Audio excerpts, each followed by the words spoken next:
अस्सलाम वालेकुम my YouTube family, आप सब कैसे हैं। उम्मीद है आप सब खैरियत से होंगे। मैं हूं रुखसाना मसूद, रेमेडीज़ विद रुखसाना में। आज मैं आपको बताऊंगी नानी जान ने बताए अपने ज़माने के 21 आसान घरेलू टोटके जिनसे ख़वातीन की घरेलू ज़िंदगी मज़ीद आसान हो जाएगी।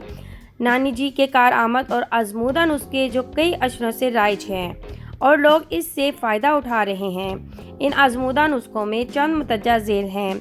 अगर मुर्गी शोरबे वाली पकानी हो तो उसको पकाने से 15 मिनट पहले लीमू का रस और सिरका लगाकर रख दें। फिर घी में तल कर मसाला डालकर पकाएं। थोड़ी सी इमली पानी में भिगो दें। थोड़ी देर बाद जब इमली नरम हो जाए तो हाथ से खूब मल लें और इस इमली वाले पानी से बर्तनों को धोइए और खूब रगड़िए। बर्तन चमक उठेंगे। कसरत इस्तेमाल करने के बाद प्लास्टिक के बर्तनों और बोतलों पर कुछ दाग पड़ जाते हैं और चिकनाई जमा हो जाती है। इसके लिए एक बड़े से टब में बर्तनों के हिसाब से 2 बड़े चमचे कपड़े धोने वाला सोडा डालकर बर्तन इस गर्म पानी में भिगो दें। नताइज हैरान कुन होंगे। हाथी दांत से बनी हुई मसनूआत अक्सर जद पड़ जाती हैं। ऐसी चीज़ों को शीशे के मर्तबान में रखकर सूरज की शुआओं के सामने रख दें। इनकी जर्दी ख़त्म हो जाएगी। प्याज कूटकर सूंघने से सर का दर्द ख़त्म हो जाता है।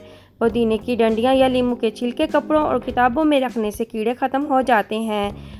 मौसम गर्मा में तकिए में अगर थोड़ा सा काफूर मिला दिया जाए तो इससे तकिए ठंडे रहेंगे और खटमल भी नहीं पड़ेंगे।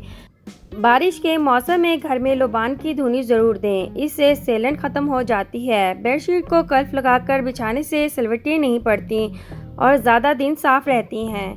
अगर कपड़ों पर चिकनाहट लग जाए तो इस पर खूब पाउडर छिड़क कर इस्त्री कर लें और फिर वॉशिंग पाउडर से धो लें।